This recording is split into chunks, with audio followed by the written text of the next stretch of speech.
स्वागत है आप लोग का एनसीईआरटी जोन में। क्लास 12 के सोशियोलॉजी का पेपर है, उसमें हम 2019 में जो पेपर आया था उसको डिस्कस कर रहे थे। तो हमारा 2 मार्क्स वाला सारा डिस्कस कर चुके हैं, 6 मार्क्स वाला सारा डिस्कस कर चुके हैं। इस वीडियो में हम डिस्कस करेंगे 6 मार्क्स का क्वेश्चन, जितने आते हैं उतने डिस्कस करेंगे। तो 6 मार्क्स के टोटल आते हैं 4 क्वेश्चन, टोटल आते हैं 4 क्वेश्चन। तो 4 क्वेश्चन, लेकिन इस पेपर में एक 4 के क्वेश्चन में जो एक क्वेश्चन आता है ना, कॉम्प्रिहेंसिव बेस्ड आता है, कॉम्प्रिहेंशन पे आता है। कॉम्प्रिहेंशन में नहीं जैसे आता है कि एक पैसेज दे दिया उस पर क्वेश्चन आपसे पूछ रहा है, तो ये क्वेश्चन ये है। उसके अलावा जो 3 क्वेश्चन है, ध्यान देना 3 क्वेश्चन है, 3 क्वेश्चन में आपको ऑप्शन रहेगा। 3 क्वेश्चन में से 3 क्वेश्चन में हर क्वेश्चन में, जैसे क्वेश्चन मान लो 22 क्वेश्चन है, 22 क्वेश्चन में 2 ऑप्शन है, इसमें से एक लिखना है। 23rd क्वेश्चन में भी 2 ऑप्शन, इसमें से एक लिखना है। 24th में भी 2 ऑप्शन, एक लिखना है। तो टोटल 7 क्वेश्चन है, तो सातों हम डिस्कस करेंगे। तो सातों डिस्कस करने के लिए हमारे पास 2 वीडियो चाहिए, 2 वीडियो में आएगा। तो इस वीडियो में हम 4 क्वेश्चन डिस्कस करेंगे, 22 का 2 और 23rd का 2। तो चलिए शुरू करते हैं। क्लियर? देखो इस वीडियो में हम 4 क्वेश्चन टोटल करेंगे। सबसे पहले pattern of farmer suicide. Farmer suicide के बारे में तो आपने सुना होगा। फार्मर सुसाइड में क्या होता है कि कोई एक फैक्टर डिपेंड नहीं होता कि भाई ये फैक्टर हुआ तो फार्मर सुसाइड कर लेगा। नहीं भाई, बहुत सारे इवेंट होते हैं, मैट्रिक्स घटनाएं उसको बोलते हैं, मैट्रिक्स इवेंट, कि बहुत सारे इवेंट फार्मर के ऊपर काम करती है, तब जाके फार्मर के पास कोई ऑप्शन नहीं बचता है तो फार्मर सुसाइड कर लेते हैं। यानी ये पूरा इवेंट, मैट्रिक्स इवेंट, पूरा सब कुछ डिपेंड करता है। जैसे मान लो 1-2 एग्जांपल ले लेते हैं कि मान लो पहले के ज़माने में क्या होता था कि इरिगेशन, देखो इरिगेशन सस्ती होती थी, या क्लाइमेट चेंज के कारण नहीं था उस समय, मतलब आज से 100 साल पहले की बात जाते हैं, 100 साल या 50 साल के पहले। तो पहले सीड्स सस्ती हुआ करती थी, गवर्नमेंट फर्टिलाइज़र पे बहुत ज़्यादा सब्सिडी देती थी, तो किसान को जितना चाहिए था उतना तो हो ही जाता था, जितना उसको चाहिए था खाने के लिए उतना तो हो ही जाता। लेकिन अब किसान ने थोड़ा, ग्रीन रिवॉल्यूशन के बाद किसान ने क्या किया, क्योंकि किसान ग्रीन रिवॉल्यूशन के बाद सीड्स जो होता है, सीड्स कंपनी से ही ख़रीदना पड़ता है, जो कि टर्मिनेटिंग सीड्स होता है। कि आप जैसे पहले क्या होता था, एक बारी आपने उपजाया, उसका जो उससे फ्रूट्स आया, जैसे जो वीट आया, वीट को आपने कहीं पे थोड़ा इकट्ठा करके रख दिया, अगली बार इसी को बो देंगे, अगली बार इसी को बो दोगे तो फिर से फसल आ जाएगा। लेकिन ग्रीन रिवॉल्यूशन के बाद जो अब सीड्स आने लगे हैं, तो इस सीड्स में ऐसा कोई ऑप्शन है ही नहीं। इस सीड्स में ऑप्शन है कि टर्मिनेट हो जाएगा, दूसरी बार आप लगा ही नहीं सकते। तो और भी बहुत सारे, जैसे किसान कर्ज ले लिया, अब एक बार डेट ट्रैप में फंस गया, उसका फंसा का फंसा ही रह गया। और भी बहुत सारे प्रॉब्लम हैं कि जैसे डाउरी सिस्टम इतना ज़्यादा इंक्रीज हो गया है, तो वो सब डिस्कस करेंगे। उसका नेक्स्ट डिसीजन करेंगे। Next question, migration. अभी बहुत हेवी, अभी बहुत ज़्यादा इम्पॉर्टेंट टॉपिक है अभी, तो इस पे क्वेश्चन आने के चांसेस बहुत ज़्यादा है, इस क्वेश्चन का रिपीट होने का चांस बहुत ज़्यादा है। Migration and lack of job security create poor condition and living condition for the migrant. भाई देखो, लोगों जहाँ पे माइग्रेंट वर्कर आते हैं, लोगों को पता है भाई ये वहाँ से इसलिए आए हैं क्योंकि इनके यहाँ जॉब नहीं था, तो हम इनको अगर पुअर कंडीशन देंगे, थोड़ा वेजेस कम देंगे, फिर भी काम कर ही लेंगे। इसी का फ़ायदा उठा लेते हैं जहाँ पे ये लोग काम करने जाते हैं। तो ये 2 टॉपिक देखेंगे। उसके बाद खांसी के फैमिली के बारे में देखेंगे, और कुछ रूल्स है कास्ट सिस्टम के, उसके बारे में देखेंगे। तो चलिए शुरू करते हैं। क्वेश्चन में कोई समझिए तो मैट्रिक्स इवेंट होता है। मैट्रिक्स इवेंट का मतलब होता है बहुत सारे फैक्टर एक साथ काम कर रहे हैं, बहुत सारे फैक्टर एक साथ काम कर रहे हैं, कंबाइन कर रहे हैं, जिसके कारण फार्मर डिस्ट्रेस में आ जाता है और सुसाइड कर लेता है। क्लियर? सबसे पहला कारण बोलते हैं कि फार्मर के हुआ क्या, सोसाइटी में हुआ क्या, सोसाइटी में स्ट्रक्चरल चेंज है, मतलब लैंड रिफॉर्म आया। लैंड रिफॉर्म आया, तो लैंड रिफॉर्म आने के कारण या गवर्नमेंट पॉलिसी में बार बार चेंज होती रहती है, एग्रीकल्चर पॉलिसी, इकोनॉमिक पॉलिसी, जिसके कारण फार्मर को समझ ही नहीं आता और एग्रेरियन में डिस्ट्रेस सबसे पहले आ जाता है। क्लियर? उसके बाद लैंड होल्डिंग पैटर्न में चेंज हुआ। जैसे लैंड रिफॉर्म्स हुआ, तो लैंड रिफॉर्म्स में तो यही था ना कि भाई किसी एक से लैंड ले लो जो लैंडलॉर्ड है, जिनके पास बहुत ज़मीन है, और इसको डिस्ट्रीब्यूट कर लो थोड़ा थोड़ा पैसा लेके टीनेट्स वगैरह में। क्लियर? तो और उसके साथ साथ क्या हो रहा है, चेंजिंग, लैंड होल्डिंग चेंज हो रहा है, क्रॉपिंग पैटर्न लोग चेंज कर रहे हैं। क्रॉपिंग पैटर्न का मतलब जो पहले लोग अपना वीट राइस वगैरह उगाते थे बस खाना हो जाए, लेकिन अब कैश क्रॉप पे आता है। और भाई कैश क्रॉप आप उगाओगे तो इसमें पैसा ज़्यादा लगेगा, एक क्योंकि पैसा फार्मर के पास है नहीं, वो लिया है कर्ज, लोन लिया है, या तो बैंक से लिया है, किसी से भी लोन लिया है। तो अगर चलो कैश क्रॉप ख़राब हो गया तो इसको बहुत ज़्यादा नुकसान होगा भाई, क्योंकि लोन पे ले रखा है पैसा इतना, क्योंकि क्लाइमेट चेंज के कारण कभी बाढ़ आ गई, कभी फ्लड आ जाती है, जैसे अभी बंगाल उड़ीसा में सुनामी आई है।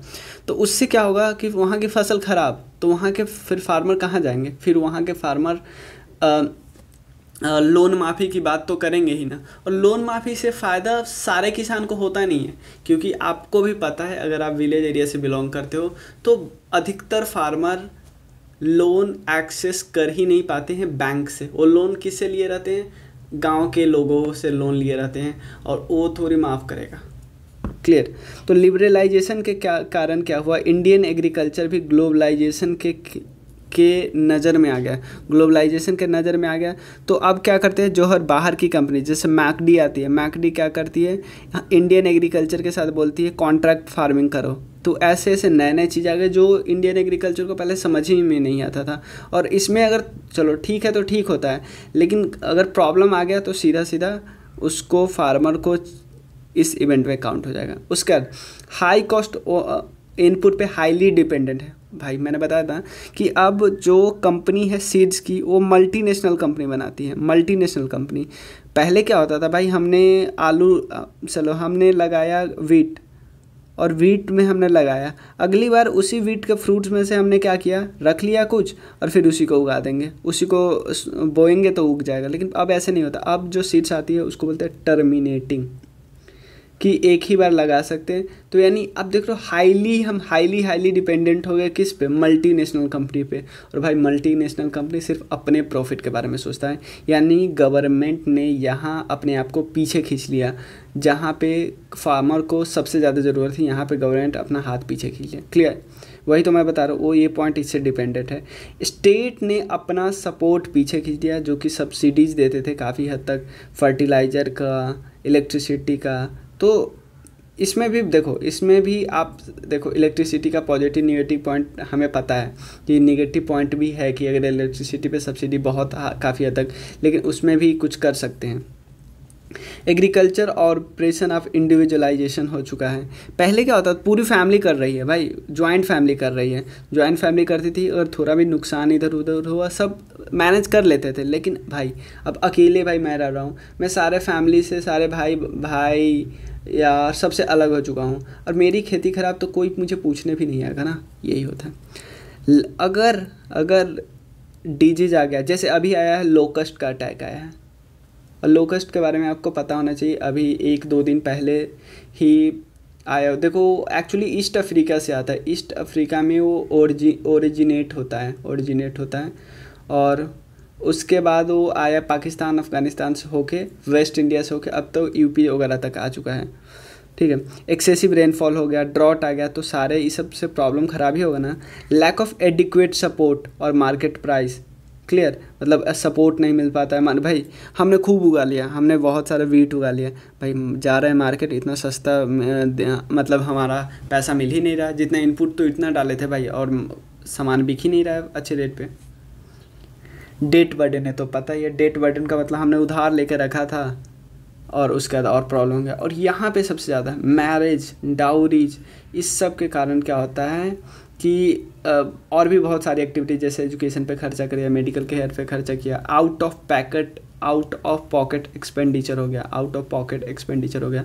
तो इस सब से क्या होता है कि फार्मर बुरी तरह प्रभावित हो जाता है, और ये सब कारण वर्क करते हैं जब फार्मर डिस्ट्रेस में आ जाता है, और फिर क्या करता है, सुसाइड। और एक और देखो, नेक्स्ट है migration.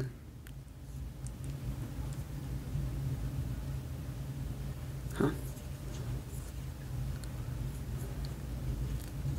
Migration and lack of jobs. भाई मान लो एग्जांपल लेते हैं, बिहार, यूपी, उड़ीसा और वेस्ट बंगाल के लोग आए हैं खेती करने, कहाँ पे, पंजाब और हरियाणा। यानी ये है सीजनल माइग्रेंट। पंजाब हरियाणा के फार्मर को पता है, जो बिग फार्मर है उसको पता है कि भाई ये तो आएंगे ही आएंगे, क्योंकि इनके यहाँ तो जॉब है नहीं, ये आएंगे। अब इनको हम थोड़ा लो वेजेस दे, थोड़ा पुअर वर्किंग कंडीशन दे, बेकार कंडीशन दे, वर्किंग कंडीशन कम दे, ख़राब दे, तो भी ये आएंगे ही आएंगे। तो हम इनका फ़ायदा क्यों नहीं उठा लें, यही होता है। तो कॉमर्शलाइजेशन ऑफ एग्रीकल्चर, मैं जनरल बात बोलता हूँ, मतलब अगर किसी को इससे हर्ट वो मत होना। कॉमर्शलाइजेशन ऑफ एग्रीकल्चर के कारण क्या हुआ, growth of migrant agriculture labour हुआ ना। माइग्रेंट लेबर जो था, एग्रीकल्चरल लेबर, उसका जो माइग्रेशन हुआ एक जगह से दूसरे जगह। सीजनल डिमांड है, तो आपको पता है क्योंकि ग्रीन रिवॉल्यूशन कुछ ही जगह पे हुआ ना, Punjab, UP, western UP, Haryana वगैरह में हुआ, तो आएंगे ना खेती करने। लेबर माइग्रेट करता है क्योंकि इनइक्वलिटी है रूरल एरिया में, ऑब्वियसली उनके यहाँ जॉब नहीं है, उनके अपने यहाँ जॉब नहीं है, खेत नहीं है, तो आएंगे ही ना। 10-12 ऑफ द और वर्क। अब यहाँ क्या प्रॉब्लम हुआ, क्यों माइग्रेट करते हैं, यहाँ पे दिया हुआ, यहाँ से यहाँ तक क्यों माइग्रेट करते हैं, उसके बाद क्या वर्किंग कंडीशन है, ये पॉइंट दिया है। तो दोनों को थोड़ा आप अंडरलाइन मतलब हेडिंग दे दो, सब हेडिंग दे दो, तो बहुत अच्छा लगेगा। सब हेडिंग दे दो कि वाई, यहाँ पे लिख सकते हो, जैसे सब हेडिंग में हम क्या लिख सकते हैं कि वाई माइग्रेशन पहला पॉइंट, उसमें ये तीनों लिख दिए। अब वर्किंग कंडीशन यहाँ पे लिख दो, इसमें लिखो कि 10-12 लोग रहते हैं और बहुत ख़राब कंडीशन होता है। और उसके बाद यहाँ पे क्या होता है कि इम्पैक्ट ऑफ माइग्रेशन लिख सकते हो कि जब माइग्रेट करके, क्योंकि जनरली मेल मेंबर माइग्रेट करते हैं, तो जो वुमेन होती है वो अकेले रह जाती है और चिल्ड्रन अकेले रह जाता है और एल्डरली ग्रैंड। तो वुमेन पे पहले क्या डिपेंड था, वुमेन गांव में रह रही है, पहले उस पर डिपेंडेंसी था फिजिकल वर्क के लिए, फिजिकल की चलो घर का खाना वगैरह बनाने। अब फिजिकल बर्डन भी हो गया, फिजिकल कि छोटा मोटा काम वो गाँव में भी करनी चाहिए ताकि जो छोटा मोटा खर्चा वो निकाल सके। क्लियर। तो वुमेन पे डबल बर्डन आ जाता है अगर उसके मेल मेंबर घर से बाहर चल गया है कमाने। तो migrant worker come mainly from the drought prone area, कहाँ से आते हैं, लेस प्रोडक्टिव रीजन एंड, और भी क्योंकि वहाँ जॉब वगैरह नहीं है। Clear. Landless worker do not have a many right, obviously उनके पास कोई राइट ही नहीं है, क्योंकि गवर्नमेंट की स्कीम भी है, जैसे मान लो गवर्नमेंट की स्कीम है PM किसान, तो उसमें उसी को पैसा मिलेगा ना जिसके पास ज़मीन है। मतलब लैंडलेस वर्कर, लैंडलेस लेबर के पास तो कोई राइट ही नहीं होता ना, बहुत कम राइट होता है। और इवन उनको जो मिनिमम वेज होता है उतना भी नहीं दिया जाता और उनको ईजिली एक्सप्लॉइट कर लिया जा सकता है। यहाँ पे बताया जा रहा है कि फीस प्रोसेसिंग प्लांट जो है वहाँ पे भी यही होता है वुमेन वगैरह के साथ। क्लियर। नेक्स्ट है यहाँ पे बहुत important, Khasi matrilineal generates intense role conflict for man. ध्यान देना इसमें होता क्या है, जैसे नॉर्मल हमारी सोसाइटी कैसी होती है, पैट्रिलिनियन, मतलब यहाँ पे मेल मेंबर अपने आप को इनहेरिट करते हैं, वुमेन शादी करके यहाँ पे आती है, वुमेन शादी करके इनके घर आ जाती है, यहाँ आई वुमेन शादी करके यहाँ आई। लेकिन ये फैमिली उल्टा है। उल्टा कैसे है, जैसे यहाँ पे मेल जाता है वुमेन के घर, मेल जाता है वुमेन के घर, ध्यान देना, मेल मेंबर जाता है वुमेन के घर। अब हुआ क्या, खांसी मैट्रिलिनियन का मतलब कि भाई तुम अपने जैसे माँ बेटी और जो ये अपने आप को इनहेरिट कर रही है, फादर बेटा नहीं, माँ बेटी। तो खांसी मैट्रिलिनियन जनरेट इंटेंस मैन के लिए बहुत रोल कॉन्फ्लिक्ट, बहुत इंपॉर्टेंट कॉन्फ्लिक्ट कर देता रोल। होता क्या है मैं बताता हूँ भाई, देखो 1 सेकंड। हाँ देखो, आप हो लड़के, आप हो बॉय, आप क्या हुआ, जैसे एक वुमेन है, आपकी यहाँ पे बहन है, सिस्टर, आप चले जाए शादी करके यहाँ, आपको हमेशा दिमाग में सताता होगा कि यार मेरी बहन कैसी होगी, या और भी आपके फैमिली मेम्बर होंगे वो कैसे होंगे, तो आपको यहाँ पे ये सताएगा। ये नॉर्मल है, ये यहाँ भी होता है, वुमेन को सताता रहता है यार। क्लियर। अब यहाँ पे क्या हो, यहाँ पे इसकी बहन है, यहाँ पे इसकी वाइफ है, तो इसकी वुमेन को हमेशा यही लगता है इस वुमेन को हमेशा यही लगता है कि क्या मेरे पति के लिए मेरा घर अच्छा है या उसकी बहन का घर अच्छा है। मतलब किस घर पे वो ज़्यादा कंफर्टेबल रहता है, कौन घर पे वो ज़्यादा कंफर्टेबल रहता है। और वाइफ और सिस्टर भी ऐसे सोचती रहती है कि उसकी जैसे सिस्टर भी हमेशा सोचती रहती है कि उसके भाई को हमेशा कुछ उसके लिए कुछ उसके लिए भी करना चाहिए। लेकिन उसकी सिस्टर सोचती है कि हमेशा उसकी वुमेन, उसकी वाइफ है, उसको मेरी रिस्पॉन्सिबिलिटी से दूर खींचती रहती है। सिंपल समझ सकते हैं, जो नॉर्मल लड़ाई झगड़ा वाला बात होता है। लेकिन आपको तो लगे यार इस सोसाइटी कितनी अच्छी है, वुमेन को ज़्यादा प्रायोरिटी दिया जाता है। भाई ऐसा कुछ नहीं है। होता क्या है, भले ही आप कोई वुमेन है, ए मेल है, शादी करके यहाँ आ गए, शादी करके आए, तो आपको क्या लग रहा है ये तो गार्जियन होगी। भाई ऐसा कुछ नहीं है, यहाँ पे भी गार्जियन मेल ही रहता है। भले ही आप शादी करने के लिए यहाँ पे आओगे, फिर भी आपका मेन रोल होगा, यानी मेल का ही मेन रोल होगा। यही लिखा हुआ, the system is indeed weighted in favour of male matrikin rather than male patrikin. Clear. यहाँ पे बताना, वुमेन बस टोकन अथॉरिटी होती है खासी सोसाइटी। टोकन मतलब क्या होता है, दिखावे का। लेकिन मेन जो रूल करता है, जो डिफैक्टो पावर होता है, जैसे हमारे यहाँ नहीं, प्रेसिडेंट का रूल्स पावर दिखावे का होता है, मेन पावर प्राइम मिनिस्टर का होता है, सेम इसी तरह। Caste system right are the some of the rules that caste system impose. तो कास्ट सिस्टम के कुछ रूल्स है, ये तो आपको पता ही है। बर्थ पे डिटरमाइन होता है, स्ट्रिक्ट रूल अबाउट मैरिज होता है, यानी इंडोगैमी होता है, इंडोगैमी। फूड एंड फूड शेयर नहीं कर सकते, इसको बोलते हैं कॉमनसैलिटी कि भाई इवन कच्चा फूड शेयर कर सकते हैं, पक्का फूड तो शेयर कर ही नहीं सकते आप दूसरे कास्ट से। कास्ट इन्वॉल्व सिस्टम कर सकते, many caste arrange in hierarchy, obviously इसको बोलते हैं हायरार्की। आपको पता है जीएस घुरे ने इसको बोला था कि कास्ट के एट्रीब्यूट होते, उन्होंने 6 एट्रीब्यूट दिए थे। जैसे उन्होंने बोला था सेगमेंटेड है, अलग अलग बटा हुआ है। जैसे ये बोला ना सब डिवीज़न, उसको सेगमेंटेड बोले। हायरार्की, ऑक्यूपेशन भी आपको किससे कर सकते हैं, आपके कास्ट से रिलेटेड है। और भी बहुत बोला था, अभी मतलब 6 टोटल बोला था, आप ध्यान में नहीं आ रहा है। जैसे कॉमनसिलिटी एक है, और एक है इंडोगैमी, और एक और कोई है, पी याद नहीं आ रहा। क्लियर। तो ई वाला ये 3 क्वेश्चन हम रहते थे ना, दूसरी वीडियो में हम डिस्कस कर लेंगे। ये वीडियो आज ही आपको आ जाएगी, मतलब आधे घंटे के अंदर ये वीडियो आपको मिल जाएगी, दूसरी वाली भी। चलो थैंक यू सो मच।